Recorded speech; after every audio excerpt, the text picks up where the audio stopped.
சென்னையின் ஒரு குறுகிய தெருவில் உள்ள ஒரு சாதாரண வீட்டிலிருந்து காக்கிச் சட்டை அணிந்த ஆட்டோ ஓட்டுநர் வெளியே வந்து தனது ஆட்டோவை ஸ்டார்ட் செய்கிறார். காலையில் வேலைக்கு கிளம்பும் உற்சாகம் அவர் முகத்தில் இருக்கிறது. ஆட்டோ கிளம்ப தயாரானதும் அவரது சிறு பெண் குழந்தை வீட்டிலிருந்து ஓடி வருகிறாள். அப்பாவை மறித்து நிறுத்த முயற்சிக்கிறாள். ஆட்டோ ஓட்டுநர் ஆட்டோவிலிருந்து இறங்கி மகளின் பேச்சை கேட்கிறார். அவளது முகத்தில் அப்பாவை கட்டி அணைக்க வேண்டுமென்ற ஆசை இருக்கிறது. அவள், அப்பா, நாளைக்கு ஸ்கூல்ல 1000 ரூபாய் ஃபீஸ் கட்டணும் என்று சொல்கிறாள். மகள் சொன்னதை கேட்டதும் சரியும்மா என்று சொல்லி ஆட்டோவை எடுத்துக்கொண்டு செல்கிறார். சிறிது நேரத்தில் ஒரு சவாரி ஏற்றி அவரை இறக்கி விடுகிறார். இறங்கும் பொழுது மீட்டர் கட்டணத்துடன் சேர்த்து 10 ரூபாய் எக்ஸ்ட்ரா கேட்கிறார். ஆனால் அந்த பயணி, அதெல்லாம் தர முடியாது, ஆப்பிள் கார்டு, அதாவது டிஜிட்டல் பேமெண்ட் மட்டும்தான் தருவேன் என்று வாக்குவாதிக்கிறார்.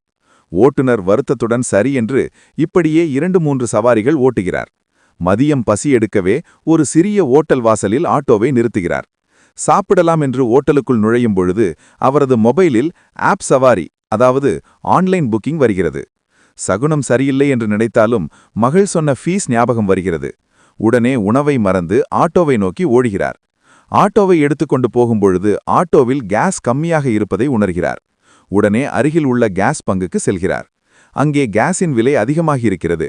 வேறு வழி இல்லாமல் கையிலிருந்த பணத்தில் கேஸை போடுகிறார். 500 ரூபாய் மிஸ்டு கேஸ் போடும்பொழுது அவர் முகம் கவலையில் மூழ்குகிறது. கேஸ் போட்ட பிறகு மீதி 500 ரூபாய்தான் உள்ளது. அவர் தனது ஆட்டோவில் அமர்ந்து கையில் உள்ள பணத்தை எண்ணி பார்க்கிறார்.